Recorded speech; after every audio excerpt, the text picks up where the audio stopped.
Hello, this is the Creation of Self podcast. The Creation of Self, which is based upon this book, The Creation of Self, A Case for the Soul, written by me. And in this podcast, we'll have a series of episodes. The first series of episodes will include a summary of the book and the arguments therein, and we'll look at um, some of the common objections to the soul and some of the common ideas in favor of the soul, just to make the public aware of um, the soul, its evidences, and its importance in contemporary discussions more broadly, as this is something important to me. But it's also, there's not too many podcasts that are doing this exactly and showcasing the rationale, the coherence of the soul itself. So looking specifically at some of the arguments. And not only that, showing its importance in contemporary discussions as it is vital at the moment. The Creation of Self, Case for the Soul, I wrote. It was motivated by an intuition that I had about the fact that we are souls, or as substance dualists would call it, we are soul-body compounds of some sort, that we are comprised of souls and bodies. And that's the position called substance dualism, commonly associated with Rene Descartes, but also associated with earlier thinkers, arguably Plato, Augustine, John Calvin in the Reformed tradition, as well as Thomas Aquinas, very likely was something of a dualist. Not quite of the brand that Descartes and his Platonic inheritance gives us, but a dualist nonetheless. And when I began thinking about this in my doctoral work, I had this intuition that there is something about the soul that requires a causal explanation that exists beyond a sort of physical framework, or even more broadly, the sort of natural framework or naturalistic framework in which we exist, or which at least our bodies, our biological organisms exist. And I think that intuition is basically right. And it's something that I began thinking about uh, over and over again over the years, since my doctoral work in particular. And this intuition started to turn into an argument that I ran by various philosophers over the years, since about 2012, actually, various philosophers, that there is some sort of causal explanation that is necessary to explain the soul, and not just a broadly theistic explanation, although that's true, and I argue that in the book, that there is a need for a theistic explanation, um, um, that in order to make sense of the whole universe in which there are rational creatures, we need God to explain that, but also a more direct causal explanation in God himself, or something like God, a supernatural being of the sort. And so this intuition stood with me and stayed with me, and I discussed this intuition since 2012 with a variety of philosopher friends, Talifer, Richard Swinburne, Bruce Gordon, and my own host, supervisor, Oliver Crisp, and many others over the years. And that particular intuition developed into an argument, and that argument was came out in this book, The Creation of Self. And in it, I argue um, it's kind of a partly mainstream, partly academic, and I give some of the general evidences that I see as a coherent sort of cumulative case for the soul in the beginning. That's for the, sort of the mainstream intellectual reader. But then from there, I develop um, the intuition out further in arguing against various views that suggest that we as persons are material beings through and through, that we are basically just our bodies or our animals, or our human being itself, and that I argue that that sort of position actually is directly confronted with certain evidential uh, reasons that would favor, in fact, something like substance dualism, the idea that I am a soul-body composite, and further that because the material or natural process, biological process is insufficient for accounting for personal identity. In fact, something else is required, it seems, something like an agential cause, an agent itself, something like a supernatural being, an intelligent agent, even something like a God or God himself. And so that becomes the occupation of the book, the argument that I give herein.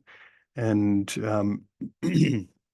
so it's an argument that some of the naturalistic or pseudo-naturalistic explanations, causal explanations for how it is that humans come into being or minds come into being are themselves insufficient explanations. And that seems right. Once we take seriously the fact of first-person perspectives, and we take seriously the fact of consciousness and the kind of consciousness that we as human beings have, um, and the various properties or features that are characteristic of our own consciousness, then we are confronted with the fact that um, that is something that is not just a property or a capacity that could be had by an animal or a material being or a body, but it's something that itself is substantial itself. It must be substantial.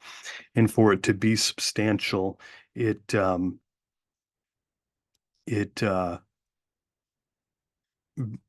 effectively it must be a substantial kind of thing that's other than the body, something other than the physical being or aggregate that makes this up, the animal body itself. It must be something other that is the carrier of these certain unique kinds of properties, these certain unique kinds of properties of consciousness, first person consciousness. And so when we take that seriously, then some sort of causal story or explanation is necessarily required for that. But that radically re-envisions how we think of persons and persons in their place in the universe. It radically re-envisions the fact that some other causal explanation is required of them. It forces us to transform not only how we see the individual, but also how we see the cosmos itself in relation to us. And so the implications of this, if it's true, are profound and quite massive.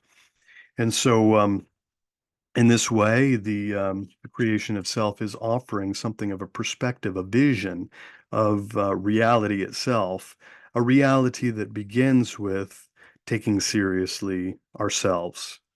As Socrates says, know thyself, beginning with the self, knowing thyself, and arriving at a kind of an understanding of what material beings are and what conscious beings are and the differences therein. And those differences at a local level have wide and massive applications and implications for how we view the cosmos itself. And so it can't be, I don't think, understated. And so this argument um, that I develop here is not just about the soul, although it is. Um, if you look online and you look for souls, ideas, soul body dualism itself isn't all that popular or even all that hot today, you might say. But when we situate it in this wider framework of, well, this is how we understand the cosmos, this is how we understand um, God, and that there is a God in the cosmos or related to the cosmos in some way, and ourselves in relation to God, well, it has these massive implications for it. And it has implications for other areas that are or do have resonance with us that are hot topics today in terms of how we think about science generally, brain sciences, neuroscience, cognitive science, biological sciences, even chemistry. It has massive implications for how we think about those things, insofar as there's something about the nature of the universe itself that is essentially made sense of by mind or minds, and that is rooted in or grounded in the fact of a mind.